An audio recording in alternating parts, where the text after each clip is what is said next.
남성분들 주색 잡기를 좀 조심하면 어떨까 싶어. 잘못하면 2025년도가 내가 만들어내는 문제로 인해서 문제거리가 될 수 있는 게 될 수 있다. 이렇게 볼 수 있는 것. 안녕하세요. 안녕하세요.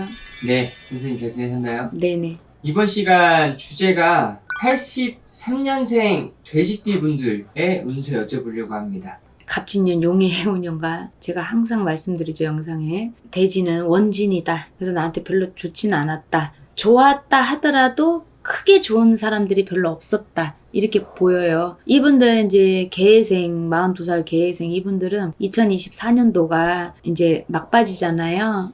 얼마 안 남았어요. 그러니까 조금만 희망을 가지시고 조금만 더 노력하시고 계시면 난 괜찮을 거라고 보이고. 근데 이 개해생, 이 돼지띠 분들 2025년도에 삼재가 시작이 돼요. 양띠, 토끼띠, 돼지띠가 이제 삼재가 2025년도부터 2027년도까지 삼재인데 삼재로 인해서 미리 이 걱정하는 분들이 있어. 막 10년치를 미리 걱정하듯이. 아니 그럴 것 같으면 밥은 왜 먹냐고. 그러니까 너무 구데기 무서워서 장 못 닦는 거는 하지 말아라. 얘기해주고 싶고. 그리고 아직은 지금 몰라 100세 시대라고는 하는데 42살 이분들은 내가 지금 나이가 엄청 많이 됐다라고 생각하시는 분들이 많거든요. 일적인 것도 내가 이 상태로 계속 가서 내가 문서를 잡을 수 있을런지, 내가 이 상태로 계속 가서 이 직장에 내가 오래 다닐 수 있을런지, 어떤 그런 부분으로 많이 걱정을 하고 계시더라고. 근데 이분들한테 어떤 희소식이라고 내가 2024년도 하반기부터 시작해서 2025년도를 조금 기약을 해도 괜찮겠다라고 할 수 있는 거는 자녀에 대한 부분. 요즘 인구수가 좀 자꾸 줄어들어 가죠. 이제 태어나는 아이가 별로 부족하기 때문에 그게 문제인데 자녀에 대한 부분. 40대 초반이죠. 근데 자녀가 생기기 좀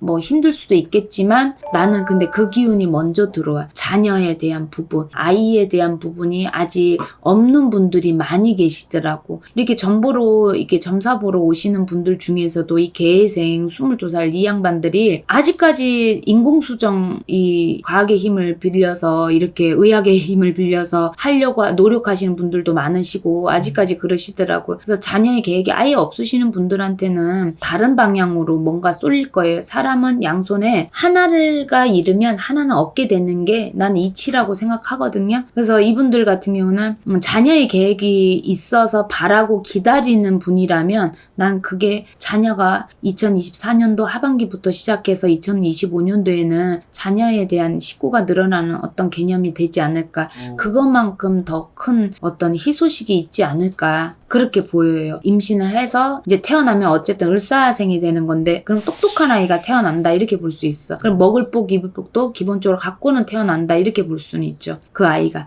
임신이 안 되신 분들은 진짜 올해 하반기부터 그렇죠. 조금만 더 노력하면 될 것 같아. 그게 인공수정하는 게 사실 굉장히 힘들거든. 난 안 해봐서 내가 그 고통까지는 몰라도 굉장히 힘들어요. 힘들고 아프고 고생하고 심적으로나 육체적으로나. 근데 조금만 더 노력하시는 게 어떨까. 그래서 이제서야 나한테 2년 이제 이 아이가 나한테 2년인가 보구나 라고 느낄 수 있을 만큼 그 아이가 찾아온다. 그러면 돼지띠가 뱀띠에 아이가 태어나면 똑똑한 아이고 이제 제복 운이 있는 아이가 태어나는 거죠. 그러면 좋다 이렇게 볼 수 있죠. 삼재는 시작된다 할지라도. 이분들은 하반기 재물복도 괜찮을까요? 나는 재물복 괜찮을 것 같아. 이 양반들은. 왜 그러냐면 이 양반들은 오히려 나가는 삼재가 난 좀 걱정스럽지. 2025년도, 2026년도, 2027년도 그러면은 을사년, 병원년. 그러니까 2026년도죠. 병원년이면 이제 묵는 삼재죠. 병원년. 병원년이 이 양반들한테는 좀 걱정이 되는 거지. 들어오는 시작되는 삼재는 큰 나는 걱정이 안 된다고 보여요. 그러니까 첫 시작 스타트는 좀 괜찮을 것 같다라고 이렇게 보입니다. 금전적인 거나 어떤 일적인 거나 가정적인 부분 이렇게 보여요. 어떤 가족에 대한 뭐 부모라든지 일가친척이라든지 형제자든지 가족적인 어떤 부분에서 약간 트러블 이런 거는 있었다고는 보여요. 근데 그것 또한 완벽하게 뭔가 다 해소라고 볼 수 있지는 않지만 그래도 문제의 어떤 해결? 다시 웃을 수 있는 속으로는 어떤 웃음이